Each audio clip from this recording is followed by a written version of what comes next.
Under Malakan Yam kana diala konti linka roina guasame kanwa online TV channel ya kamal. Jo ban lingua same a breaking news matore which can answer agenda na bana kwenke. Kan kono yam an walle shanga desh ka pai bakal ron kina dangraw di jan dangraw di dich. Bana jo me kelar me bana jaling an walle. Ka jo me bere which can answer ka roja chala do ne re which can answer chi deni ti shop ka jandang diok ki jan bakal deni kirma yadi la deni SSPDF deni South Sudan People Defense Force. Ken shika rodian kwalare ka nasar kene bure biye loy ka wine ke kene to wa ka ja yala no ken shika dual ka tare wi ka nasar kene bure biye ko nial we ka mebe ka torbiyel ten ngas ken ke shika bi jal ka gwada dan nial we ben yala do kweran pai kwanya kirmi yadi kana kwang shora le ramadan Cape Greater Penal State ajo mi chikana la kwere sha kwan general nial batuang ki general gadwe jo yala do ken chido tonere wich ka jo mi chalat gwase me chakula no mo gwalong no de jang de ka jere wi ka nasar kene bure biye ko en gwasen be beje me no kan ode ke jendera gwa ko de kan ta dan ki kor de to ko kor gwasen be da chutel kor me be to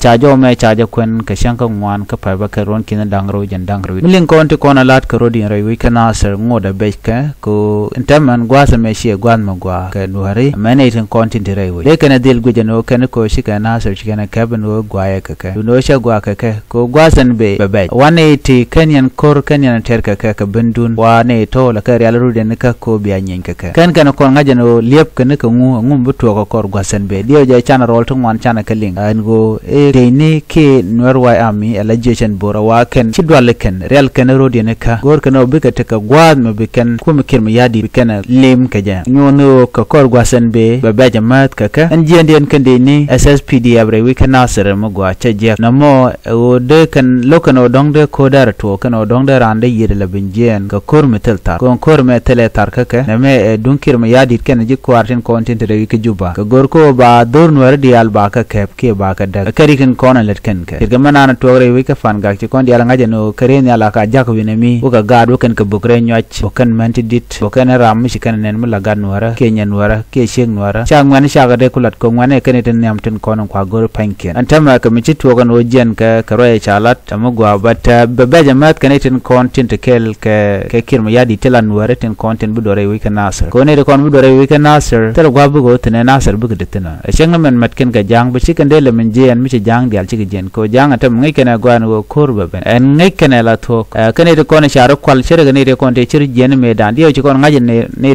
kudang de jandang re du barro ka kor pa de pai wo ci goren kwal kan dial ci kon ngaje no ci ke jen ci wona ka ko tandien ka gad jaba la gad murlene tandien ka gad jane tandien ka gad nuare ken gad jane ci wo dorien ka jongle la wo ka bor ka kuje cha ka no go waka lo teram chi ka ke teram chi jogo no lo je ke kan ka yan maj bo ne de content ka ko bo la lo nu anyo kan murlene kan ka yan maj kan murlene te ji te kan no ne udora kan wer bo te content chi ben kamal te chalar no luni ne da wuch teram chi ka yan maj ko ken ngai kenan go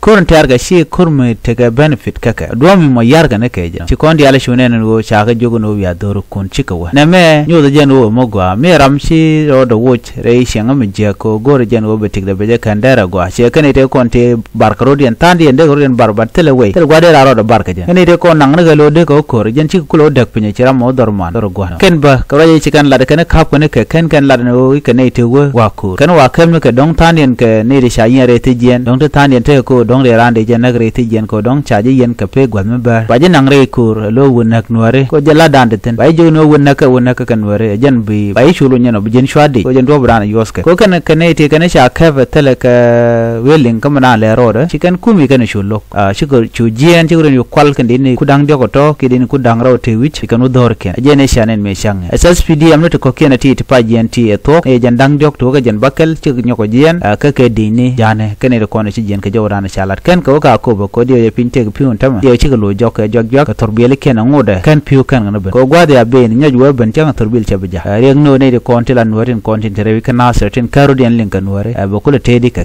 gan ware pa bet ka gan ware chung kel ka jang ana de ngono de ga jien kel ka jang de ko anyok dio je te jo mi shaling ka tanda len ngwaru din ka ja ka kwi kang makana shatin ko lat ko rin shakaling wate garal mi jito ko in ka ja yok jeno jino ngum ken ma yo la ne diala ran bu gor yedu bu kur gwa ter la ro do amu je gwan mo gwa mo bi kur bi ter ka ja ya de shu belen tama e kor shelo anyong ai ko na chiran de kor ka tet ka ran de kor nim kula ta ka duor mo ro mi ka tedu jan de kul kor ka jam jo me jan jo ran di na ling ana bi ta ka mal bye bye